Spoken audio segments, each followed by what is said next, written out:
God, I am so tired. I can't think at all. Gotta do a video though. I am so out of creative juices. What am I gonna do? I know! I'll do a haul video!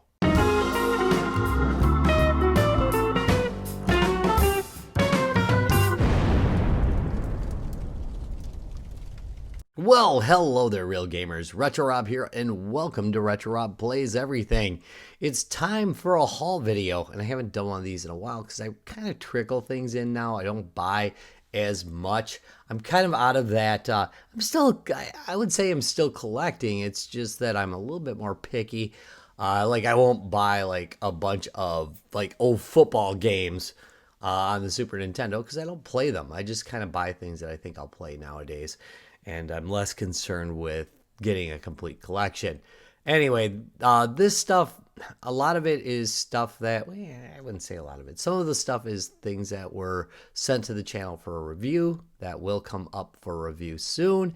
Other things are things that I bought a while ago and forgot completely about.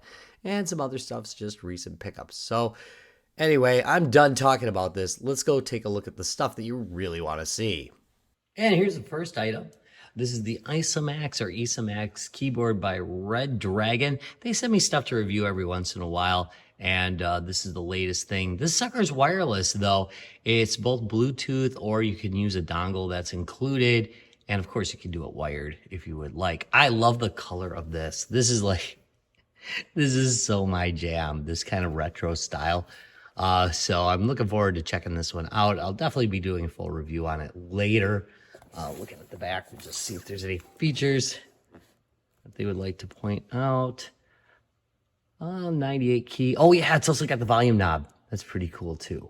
Again, I'm going to be doing this more in depth on this channel in the near future, so hang in there for this guy. But I'm excited to do it. And here we have Radical Psycho Machine Racing, or RPM Racing, for the Super Nintendo. I've been looking to pick this one up for quite a while. It's a spiritual successor to a game called Racing Destruction Set that I absolutely loved on the Commodore 64. This copy's not in amazing condition, but it is boxed. And anyway, here we go. Engines scream as the monster truck flies into the lead.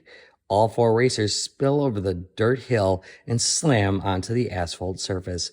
Pushing past the pack in true dune buggy style, the sandrail hits an ice patch and skids off the track.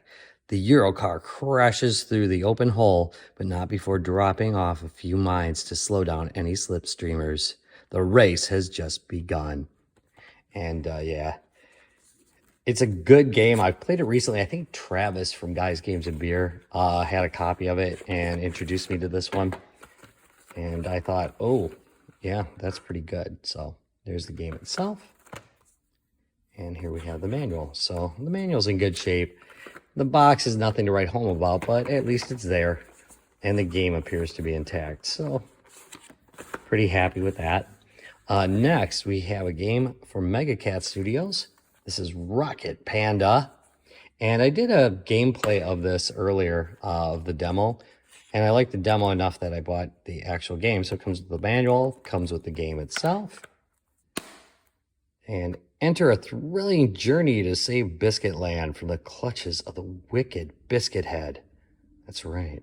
Join Rocket Panda and his loyal band of badgers as they take flight to rescue their kidnapped comrades and reclaim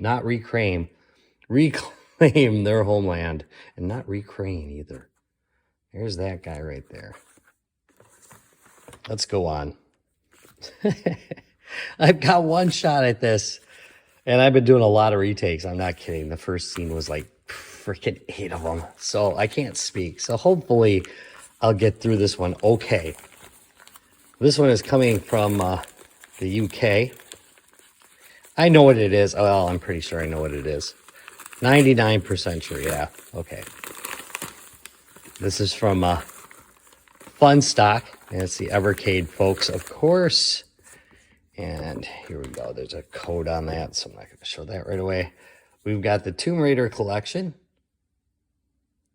for the Evercade. Oh man, that's way too much light. Let's pull that back a little bit. There we go. And real quick, the one and only Lara Croft, or Laura Croft, depending on how you, in my group, they always call her Laura Croft, and it's really Lara. But anyway, comes to the Evercade, accompany the world's most famous acrobatic archaeologist on our first 3 published adventures. Oh man, that was hard to say. I was sure it was going to be over. So anyway, you got Tomb Raider 2, and Tomb Raider 3. Next, we got the Thalamus collection of home computer classics. I was very excited about this one, more excited than this one. Tomb Raider has not aged amazingly well in my opinion, but I love these weird little games here. Let's see. Can I get this decent for you? Yeah, there we go. 11 Commodore 64 games from legendary publisher Thalamus come to the Evercade. Creatures was big in my group, and that's the only reason I bought. No, I love these little shooters that they've got. Anyway, the C64 games of British publisher Thalamus are among the most beloved titles on the platform. Now you can explore their greatness. Not greatness, their greatest hits on the Evercade. They're great. Well, I did okay, huh? Come on. Give me a little round of applause for actually making it through this without too many mistakes. I know what you're asking. Do I really need another Atari 7800? Of course I do. My wife found this one at a Goodwill of all places, which, you know what? I could have swore that Goodwill just sent everything off to their freaking auction site. But apparently, every once in a while, you can find something halfway decent at a Goodwill, and here it is. All right, let's open her up real quick. Obviously, the box is not in amazing condition, but it did include the console and looks pretty good. And 2 controllers that look pretty good. Haven't had a chance to test it out yet, but they tend to work. I haven't really had a lot of bad luck with this, but I will tell you this. It was definitely worth it just to get a second power supply, because my Atari power supplies are in a limited supply. I don't know what I'm talking about. Anyway, haven't seen one of these before. Of course, it's the sequel to the Atari 5200, which was the sequel to the Atari 2600. This one does run 2600 games and 7800 games, which are quite a bit better than the 2600 ones. It's a nice looking, it's an attractive machine, and it plays some pretty good games, honestly. Really not bad. It rivals the NES. It's kind of back and forth depending on the feature, which one's better. And yeah, I'm pretty happy to have it. This one specifically will probably end up going to various conventions that I go to as a display item, because that way on display I'll have like an Atari Pong, Atari 2600, Atari 5200, 7800, and of course the Jaggy wire. The Europeans get really mad at me. I'm doing that American thing where I call it all one big country or something, but they all seem to, like the French, they get mad too.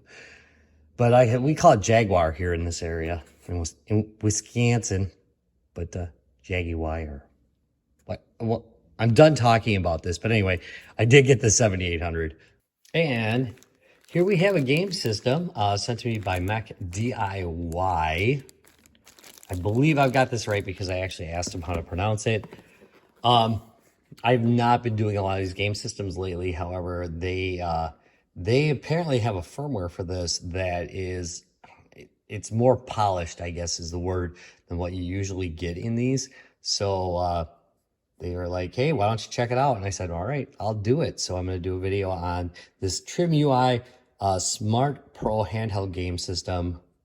And my understanding is it does do Dreamcast games. I'm not 100% sure on it because I haven't reviewed it yet, but that is my understanding. And I think I've seen it doing Nintendo DS stuff too, which is pretty interesting to me. But let's flip this guy over, and you can see it says it's got an IPS LCD, so that's not too bad. So I'm guessing it'll be pretty bright. It of course has 2 here. I'm doing an unboxing later, so I don't want to do too much on it, but I can show you that they included an actual SanDisk with it. with their OS on it. I think it's called CrossMix. So anyway, pretty interesting. It's going to have dual sticks. Yeah, I'm looking forward to checking this one out. But anyway, that is it. All right, all. If you got a favorite item or something you want to see first, I think I'm going to probably do the Red Dragon first and then the Trim UI second, just because the Trim UI is going to take a little bit longer to produce and edit. Let me know if you want to see any of this other stuff more in depth. I can definitely do that for you. And I want to thank you very much for watching this rather low energy video. Please do me a big favor. Give me a thumbs up, subscribe for more, ring that bell, and I'll see you in a couple days. Bye.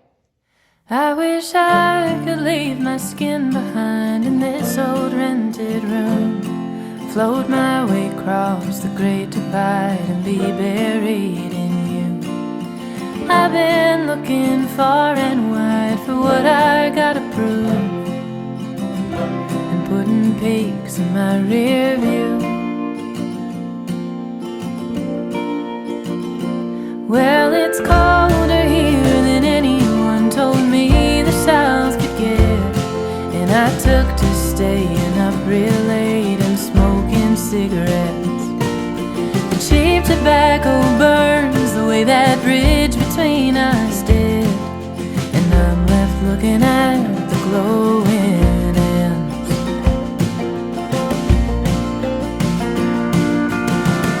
But am I too far gone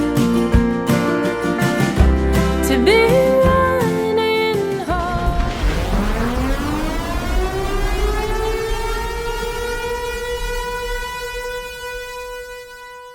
Guys, games, and beer.